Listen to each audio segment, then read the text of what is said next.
दिल्ली में बैठे अंतर्राष्ट्रीय ठगों ने ग्वालियर के एक व्यापारी को 49 लाख का चूना लगा दिया। ये धोखाधड़ी पिछले 1 साल से चल रही थी। कारोबारी ने मोटे मुनाफे के लालच में धीरे धीरे करके 49 लाख की रकम फंसा दी। बाद में उसे कुछ शक हुआ। इसके बाद जब उसने रॉ मटेरियल सप्लाई करने वाली कंपनी के बारे में गूगल किया, तब पता चला कि ये कंपनी फर्जी है। इसके बाद मामले की शिकायत क्राइम ब्रांच पुलिस में की गई। क्राइम ब्रांच ने मामले में 2 आरोपियों को पकड़ा है, जिनमें से एक विदेशी मूल का है। वहीं अब दोनों से पूछताछ की जा रही है और उनके अन्य साथियों का पता लगाया जा रहा है। दरअसल विदेश यानी इंग्लैंड में स्थित एक दवा कंपनी द्वारा मोटापे की मेडिसिन बनाने के लिए भारत में हैदराबाद के पास रंगारेड्डी शहर से रॉ मटेरियल मंगवाने के नाम पर ये धोखाधड़ी की गई है। इसके लिए ग्वालियर के कारोबारी विजय शर्मा को 20% कमीशन हर कंसाइनमेंट के साथ देने का झांसा दिया गया था।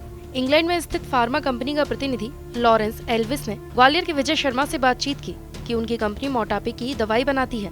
इसके लिए कुछ ऑर्गेनिक रॉ मटेरियल भारत से उन्हें इंपोर्ट करना है। ठगों ने कारोबारी को ये भी बताया था कि ये रॉ मटेरियल रंगारेड्डी शहर आंध्र प्रदेश से मिल जाएगा और इसे आप हमें भारत से एक्सपोर्ट करते हैं तो हम आपको हर कंसाइनमेंट पर 20% कमीशन देंगे। इसके साथ ही एल्विस ने कंपनी के एक प्रतिनिधि का नंबर भी विजय शर्मा को दिया था। फार्मा कंपनी के प्रतिनिधि के बातचीत में फंसकर विजय शर्मा लालच में आ गए और उन्होंने पहले 8 लाख रुपए से सैंपल खरीद कर फार्मा कंपनी के प्रतिनिधि को भेजा। उसने विजय शर्मा का सैंपल भी पास कर दिया था। इसके बाद उन्होंने कहा कि वो ज्यादा मात्रा में ही माल खरीद सकेंगे।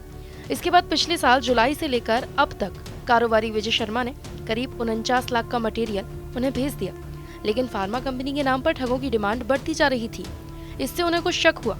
जब उन्होंने बताई गई कंपनी एग्रो हर्बल का गूगल पर पता किया तो पता चला कि ये फर्जी कंपनी है।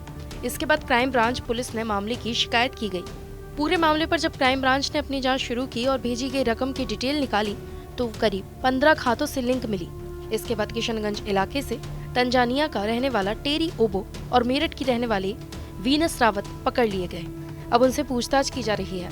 हमने ट्रेल बनाया अकाउंट्स का, तो कम से कम 15 से 18 अकाउंट्स में वो पूरा मनी का ट्रेल था जो रीरूट होके फाइनली 2-3 अकाउंट्स में एक्यूमुलेट हो रहे थे। उसके अलावा कुछ नंबरों से इनकी निरंतर बातचीत हो रही थी, तो जब उनको ट्रेस किया उन नंबर्स को और उनकी लोकेशन निकाली तो वो दिल्ली में आ रही थी। उसके बाद यहाँ से हमारी क्राइम ब्रांच की टीम रवाना हुई और इनको जो आरोपी थे उनको किशनगंज थाना क्षेत्र बसंत कुंज, जहाँ पे अफ्रीकन्स का काफ़ी ज़्यादा निवास रहता है, तो वहाँ से इनने उठा के राउंड अप किया।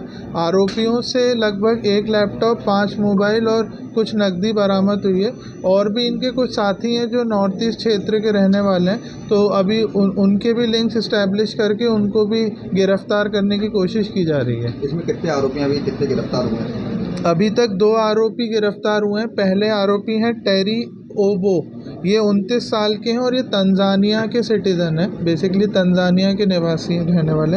और दूसरी आरोपी है वीनस रावत, इनकी उम्र है 20 साल। ये मेरठ उत्तर प्रदेश की रहने वाली है जो अभी दिल्ली में रह रही थी फ़िलहाल। ये लोग बेसिकली दिल्ली में इनकी इस महिला से मुलाकात हुई थी, वीनस रावत से, किसी क्लब में, तो तब से इनने इस महिला को अपने साथ जोड़ा और इस जालसाजी बनाई कि इस टाइप से ठगी करने की।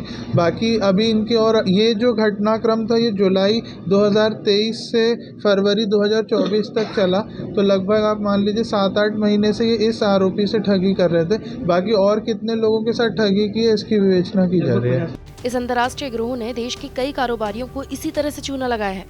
पुलिस आरोपियों से पूछताछ कर रही है। रंगारेड्डी की जिस कंपनी से ये सैंपल मांगे गए थे उसका नाम एग्रो हर्बल बताया गया है। आरोपियों के कब्जे से लैपटॉप, 5 मोबाइल, सिम कार्ड और कुछ नकदी भी बरामद की गई है।